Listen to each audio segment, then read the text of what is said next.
My name is Amina. I believed that love and hard work could make any dream come true. I did not know that one decision would break my heart and change my life forever. Before we continue, please like, subscribe, share, and comment. Your support helps us tell more stories like this one. Thank you. I was 26 years old. I lived in a small town. The streets were quiet. The people were simple. But my dreams were big. I worked hard every single day. I worked at a salon in the morning. I cleaned offices at night. I did not take holidays. I did not go out much. I saved every coin. I was working toward one dream. I wanted to open my own beauty salon, a place that was bright and full of joy, a place where women could feel strong and beautiful. I had a plan. I had hope, and I believed in myself. But I also believed in love. One day, I met a man. His name was Amir. He was kind. He smiled all the time. He spoke gently. He looked into my eyes and said, "You are special, Amina." No one had said that to me before. We started meeting often. We went for walks in the park. We drank coffee together. We talked on the phone. Every night, he listened to my dreams. I felt seen. I felt safe. He said, "Let me help you. We can do this together." I started to trust him. I told him everything. I even told him about my savings. It was $100,000. I had never used that money. It was everything I had saved in 5 years.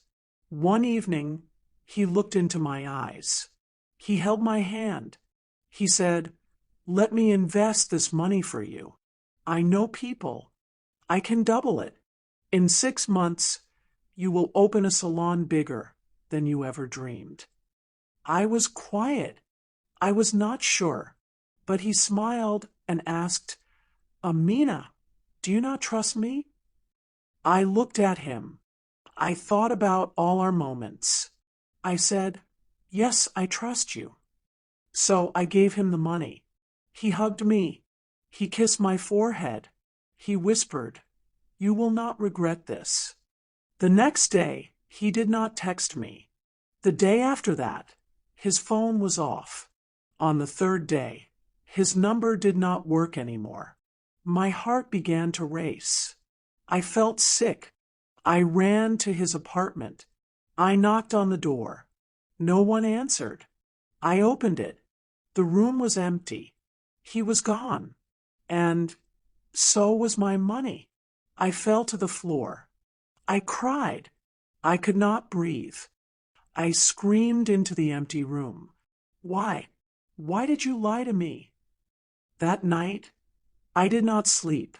I sat on my bed and held the box where I kept all my papers, my savings plan, my dream. Everything was gone. I felt cold. I felt lost. My hands shook. My heart was broken. I had trusted him, and now he was gone. I woke up the next morning. My head was heavy. My eyes were swollen. My heart still hurt. I sat on the edge of my bed. I looked around my small room. It felt empty now, just like my heart. The money was gone, and so was Amir, the man who said he loved me, the man who promised a future. He left with everything I had. I put on my jacket. I took the papers from my savings box. I walked to the police station. The air was cold, but my hands were warm from anger and fear. I felt so many things: sadness, shame, and confusion. I walked into the police station. I sat in front of the officer. He looked tired. He said, "Tell me what happened." I told him everything, from the first walk in the park to the last kiss on my forehead. I told him about the $100,000. I told him I trusted Amir. The officer listened. Then he sighed. He said, "If you gave him the money by choice, it is not a crime." I looked at him. My voice was shaking. "What do you mean?" I asked. He looked at me and said, "There is no contract, no proof. This is not theft. This is betrayal." That word hit me hard. Betrayal. It was like a knife, but deeper, because it came from someone I loved. I walked home slowly. My feet felt heavy. My heart felt broken. I could hear people laughing on the street, but my world was silent. No joy, no sound, just pain. I closed the door of my room. I sat on the floor. I looked at my hands. These hands worked so hard. They cleaned, they cooked, they served for 5 years. And now they held nothing. Tears rolled down my face. I felt stupid. I felt ashamed. I felt alone. My friends did not understand. One said, "Why did you give him the money?" Another said, "You should have been careful." I stopped talking to them. I stopped smiling. I stopped believing in people. Every day felt like a long night. I had no money, no dream, no trust. But then, one quiet night, a small voice inside me whispered, "Stand up, Amina. Do not let him win." I wiped my tears.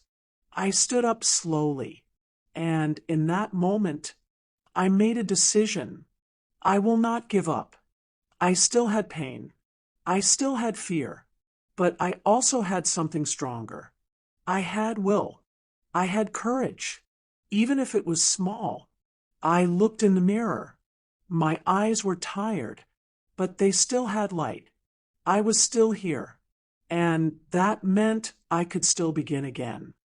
I did not have much, only a few clothes, a small room, and pain in my heart. But pain can teach us something.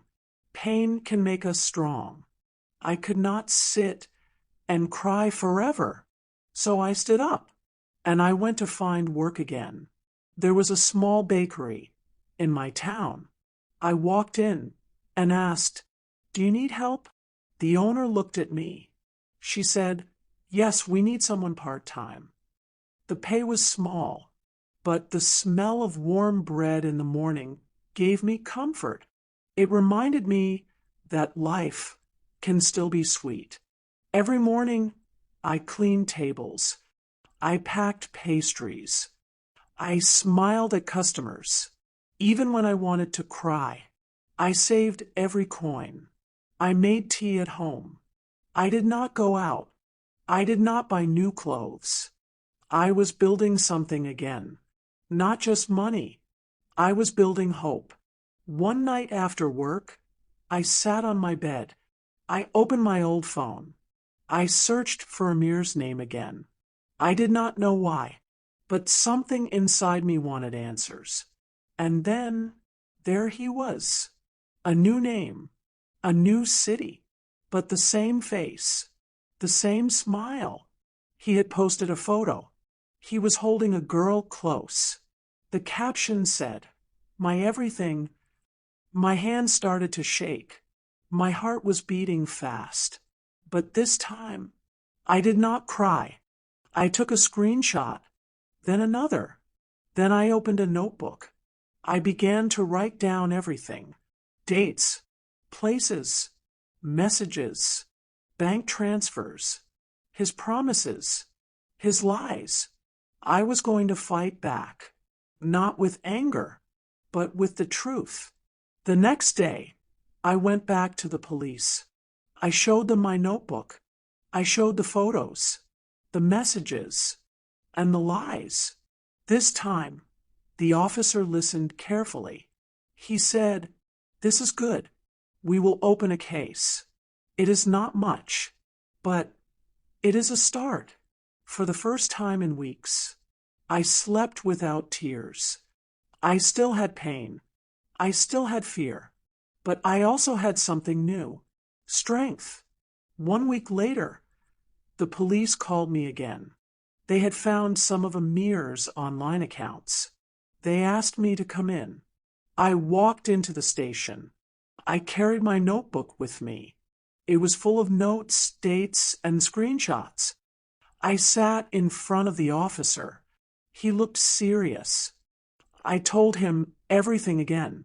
He listened. He wrote it all down. Then he looked at me and said something that surprised me.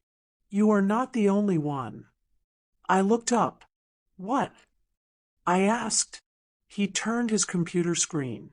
There were 3 other women. They lived in different cities, but their stories were the same. Amir had lied to them too. He had taken their money. He had broken their hearts. I felt sad, but I also felt something else. I was not alone. The police gave me a phone number. It belonged to one of the women Amir had hurt. Her name was Isla. That evening, I sat by the window. The sky was dark. My hands were cold, but I picked up the phone. I dialed her number. "Hello," a soft voice answered. "Hi, my name is Amina." I said, "The police gave me your number. I think he hurt you too." There was silence. Then I heard her crying. "He told me I was special," she whispered. "I gave him everything. And then he disappeared." I felt tears in my eyes, too. I did not even know this woman, but I knew her pain. It was the same as mine. We talked for 2 hours. We cried. We listened. We shared everything. She was a stranger, but she felt like family, because we had the same wound. The next day, she called me again. We started talking every day. Morning calls, evening messages. We sent each other photos, jokes, memories. Soon, she became like a sister to me. We were not alone anymore. One afternoon, Isla said, "Amina, let us stop crying. Let us do something." I asked, "Like what?" She said, "Let us help other girls. Let us make sure no one else gets hurt like we did." That idea touched my heart. For the first time in months, I felt excited. We opened a small page online. We called it "Be Careful, Sister." We wrote safety tips, how to stay safe online, how to see the signs of a liar, what to do when someone asks for money. We also shared our own stories. We used simple words because we wanted every girl to understand. We wanted them to feel safe, to feel strong. Soon, messages started to come in. One girl wrote, "Thank you. Your story saved me. I was about to send money to a man like that." Another said, "I thought I was stupid, but now I see it can happen to anyone." We felt proud. We felt useful. Our pain was turning into power. I still worked at the bakery. I still lived in my small room. But something inside me was growing. Hope. Isla and I made a promise. No more lies. No more fear. From now on, we rise. We began to help more girls. We shared advice. We gave comfort. We answered every message with love. One day, a woman messaged us. She was 40 years old. She said, "I lost money too, but I never told anyone. I thought it was my fault. Thank you for helping me speak." I cried when I read that, not from pain, but from pride. We were no longer just victims. We were survivors. And now we were leaders. Even though we were still healing, we had a voice. And we were using it. 1 year passed. Time did not stop for my pain. But slowly, the pain became quieter. I worked hard every day. I made new friends.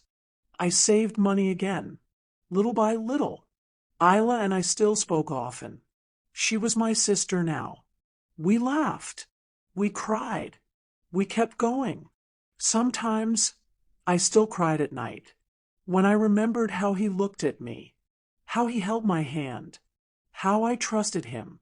But then I remembered something stronger. I was still here. One evening, I stood in front of the mirror. I looked at my reflection. I touched my heart. I spoke to myself. It was not your fault. I said, you loved someone. You trusted someone. That is not weakness. That is beautiful. I sat down and took out a notebook. I wrote a letter to myself, a letter I would keep forever. It said, Dear me, you lost money. Yes, but you found something greater. You found your strength.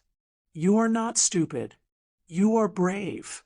You are healing. You are growing. Tears fell from my eyes, but they were not painful tears. They were soft. They were warm. They were healing. The next day, Isla and I were invited to speak on a radio show. We were nervous, but we were ready. We sat in the studio. We told our story. We told the truth. We spoke to every girl listening, every woman who felt broken, every heart that had been lied to. We said, you are not alone. You can start again. You can be strong. After the show, we walked outside. The sun was shining. Isla looked at me and smiled. She said, you know, he stole money from us, but he gave us something too. What? I asked. Power, she said, and I understood what she meant. Before a mirror, I was quiet. I was shy. I was small. But now I had a voice. I had purpose. I had fire. We did not just survive. We rose. We stood up. We reached out and helped others rise too. That night, I looked up at the sky. The stars were bright. The wind was soft. I whispered, thank you for my pain. It made me who I am. I was no longer that young girl who cried in silence. I was a woman, a fighter, a light in the dark. And I knew in that moment, this was not the end of my story. It was only the beginning.